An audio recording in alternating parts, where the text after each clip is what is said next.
Hello people of YouTube, my name is Brad, this is my channel Animate Orange, and welcome to the review for the Metal Earth 1937 Ford pickup truck model. We have it right here, all finished and completed, and I was rather excited about this line of Ford models when they announced that they were going to be released. For a long time now, Ford has had, or not Ford, Metal Earth has had two Ford models in their lineup. They were both silver, and that's the 65 Mustang and the 08 Model T. Sometime back they released or announced or put up on their page that they were going to not only bring back the 1908 Model T in color, which they've done so in a dark green, but they've also have a red version that's available through select retailers. They also brought out a 1910 Model T, a 25 Model T, a 32 Coupe, 31 Model A, and this 37 Ford right here. And this was one of the ones that I was more excited about picking up, so it's first one that I ended up building out of the colored Ford lineup. Metal Earth did send me this model to build and review, and I greatly appreciate that. Thank you, Metal Earth, for sending it to me. And it is a nicely detailed model. Really do like it. The paint adds a lot to it rather than it being just plain silver. Love that it's black with red trim around it, and also the underneath is all painted black as well. I like the underneath. One of the things that I look at when I build a model is how much detail is underneath, and this one has a nice amount of detail. Not an amazing amount, but a nice amount of detail for what it is. You can see the framework is kind of double layered. You've got what you could recognize as an axle. You got what you can recognize as the transmission and underside of the engine. It looks like maybe a starter and sort of a front axle on it. Not a ton of detail, there's no exhaust, but a nice amount of detail, and I appreciate that. It adds something to it. It's going to sit like this, you're not going to see that on display, but it's nice to know that it's there. There's been a number of Metal Earth models that have had a nice amount of detail, and I appreciate that. Speaking of detail, it has a nice amount, but it's not loaded with detail. Like, I keep going back to the recent Star Wars models that I've built. There's not that kind of detail on this model to have. There's a lot of panels and greebles and just weird things on those models. So it's not like this thing is missing a ton of stuff, but it doesn't have that level. You have the dash inside. Like, maybe they could have gone a little more detail with the interior and dash, but I'm okay that they did with what they did with it. You've got a seat, you've got a steering wheel, you've got some engraving on the dash. That's good enough. The bed, silver, interesting. You can see some of the detail in the bottom of the bed of the truck. Nice detail in the tires. You've got the center cap, you've got the red painted rim. You also have the spare over here, chrome door handles, chrome side view mirror, the headlights and tail lights with even the license plate, and the chrome bumper, the chrome grille. It's a nice amount of detail, and I appreciate it. The model overall took me 3 hours and 10 minutes to build, which is a little bit more than a lot of the older Metal Earth vehicle type models, but it's not a huge difference. So it does have more to it, and it does have a nice amount of detail to it. I keep saying the word detail, trying to strike that balance there, where for what it is for a car, it's great. I really like it. So I don't want to make it sound like it's lacking in anything, but I don't want to make it sound like it's overly complicated. I will say that with the last couple of models I built, I haven't been using the finger cots as much because they've gotten away from just plain silver models in a lot of the stuff that they're doing now. And with the different coatings and paints on them, they're not picking up fingerprints like they used to. However, with the black, it absolutely does. And I ended up putting the finger cots back on for this model because I had a lot of issues with big fat black or big fat fingerprints on the black areas. And here I am handling it with bare hands again, but be fine. And with these sort of rounded back headlights, which is, you know, how they were back in the 70s and before, or well, 70s they had round headlights, but you didn't see the back of them. Back in the 30s, back in the 20s, they very much had rounded headlights, and these were challenged into shape, but these were not as difficult and challenging as the Duesenberg model. Part of that's probably just that now I've had a little bit more time lately to deal with them, and I've worked out a better way to do it. And part of it, I think, is that these, while the lens was attached and you had the side pieces, it wasn't attached to like the whole body or a big large part that made it even more challenging to shape. Same with the back. The back was just making a cone shape and then flipping the lens down. That was really easy. But the headlights were wrap around, kind of like the Duesenberg. A lot of the Duesenberg lights were, and they were a little bit bigger, so they were easier to work with. And the first one I did with like a dome tool to get it started, and then just tried to curve the end of each flap a little bit and then fold it all in, and it worked okay. The second time I didn't even bother with the dome shaping tool. I just curved the end of each, you know, you've got flaps all the way around, and I just kind of put a little bit of a curve in the end of each one and then pushed them all together, and you ended up with a decent shape. And it was a simpler process than some of the fighting that I had done previously. Some of the things to watch out for if you're building this model for yourself, like the seat and the gear shift, when you put them on, the tabs underneath might be a little difficult to see because of the black, and they were kind of, some of them were kind of under the extra frame piece, so you had to kind of come at them at an angle. I think the gear shift was just in a tight spot, so it helped having some precision tweezers that had not a pointed tip, but it was ground down a little. I have a set of precision tweezers that I ground the tip down, so they're still thin but flat, and they were useful for grabbing that tab and twisting it. So just to kind of let you know about that with those particular tags, not tabs, it's not impossible, but you know, different approach. First I couldn't find one of them. I just couldn't see where it was at. The wheels, there's 5 of them, 4 in each corner, and then you have the spare. I do like that they painted the rim red, and I do like that they've curved the edge so it looks more realistic. That's what the rim's going to look like.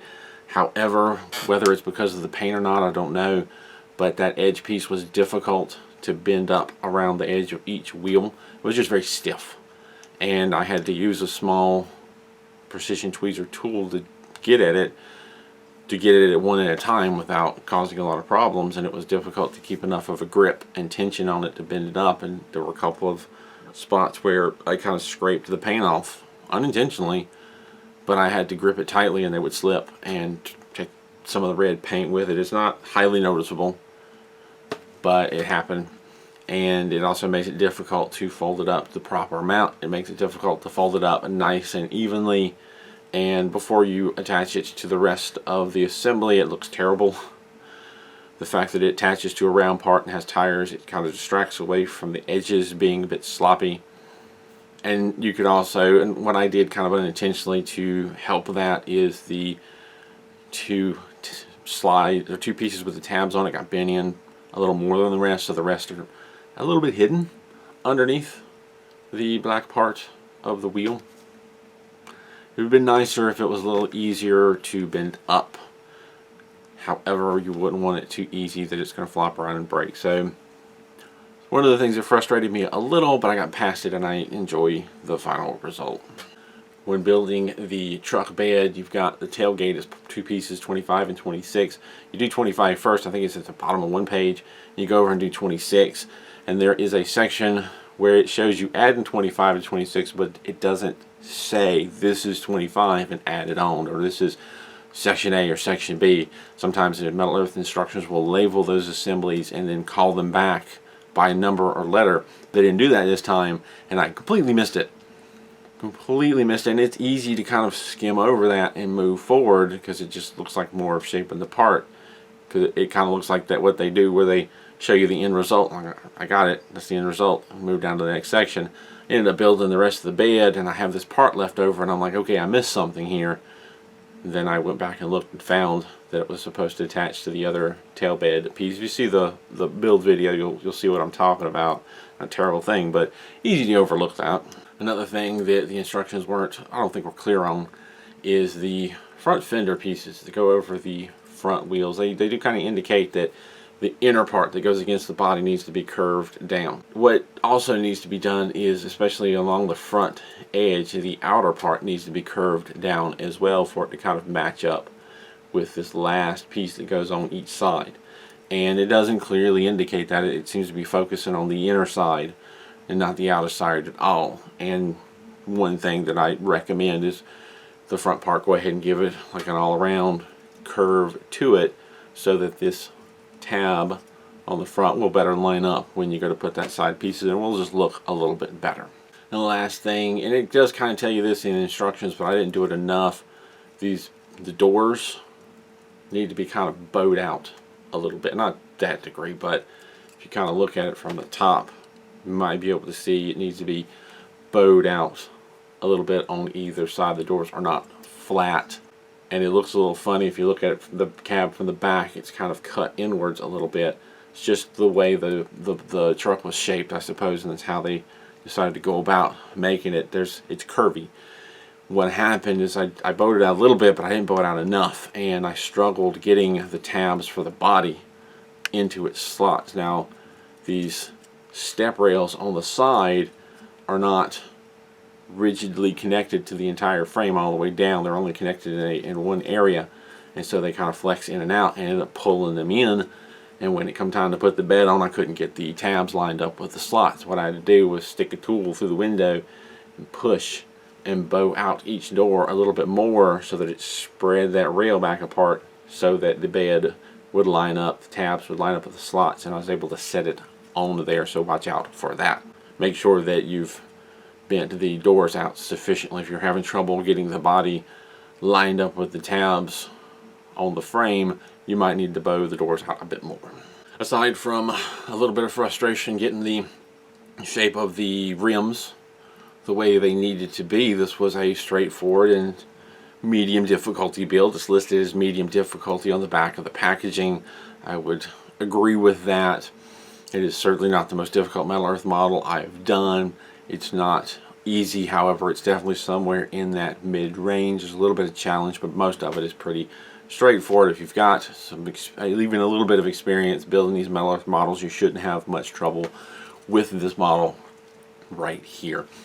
One of the things I like to do at the end of the build, if I remember to do it, is to kind of look back and go, is there anything that I would do differently if I had this model to build all over again? And there are a couple of things. Probably the biggest of which is I would love another go at this chrome piece around the front windshield. I had so much difficulty with that, mainly because I think one of the tabs didn't bend over as evenly as it should, and it just didn't line up. And it's got a bow curve to it, and I didn't quite understand how much of a curve to get it. Plus, even if you get something like that, you've got a curved piece attaching to a curved piece. Even if you get both pieces curved exactly right, you're going to have to flex them out or in a little bit to get things connected and then reshape it. And it just ended up being a bigger struggle than it should have been. If you look closely at that front windshield, it looks a little bit beat up. Not terrible. I ended up mostly straightening them out, but it looks a little beat up. Also, the bumpers, this rear bumper will not stay curved in properly, and it loves to get snagged. I wished I would have taken more time to curve it in better. Maybe trying to hide it between the pieces, sandwich it better so that it didn't get snagged. The front bumper's not bad, but that back bumper just doesn't want to stay curved properly. And beyond that, there's this little piece underneath the grille. You can't really see it now, but when the body sides fold down, you have this little two front pieces that kind of curve around underneath and connect with the tab.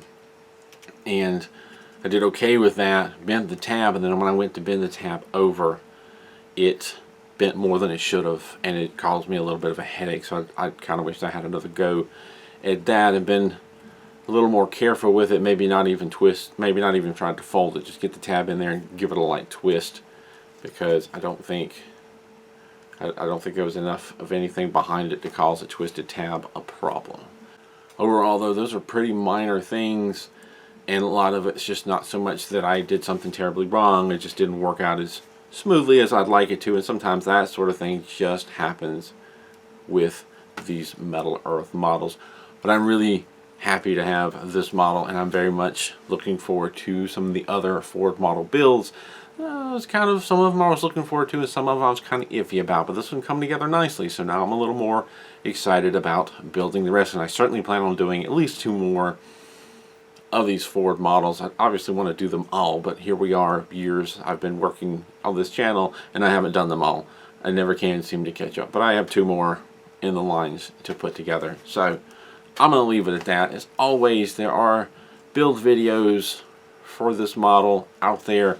I do those first because I can't review the model until I build it, and why not go ahead and record and make a video of that as well. So if you have any trouble, there's a part 1 and part 2, just because I'm trying to include more detail in the build video for those who want to see everything that's going on. Part 1 mostly does the frame, wheels, and the truck bed, and then part 2 is the front body and adding everything together and shaping fenders and such.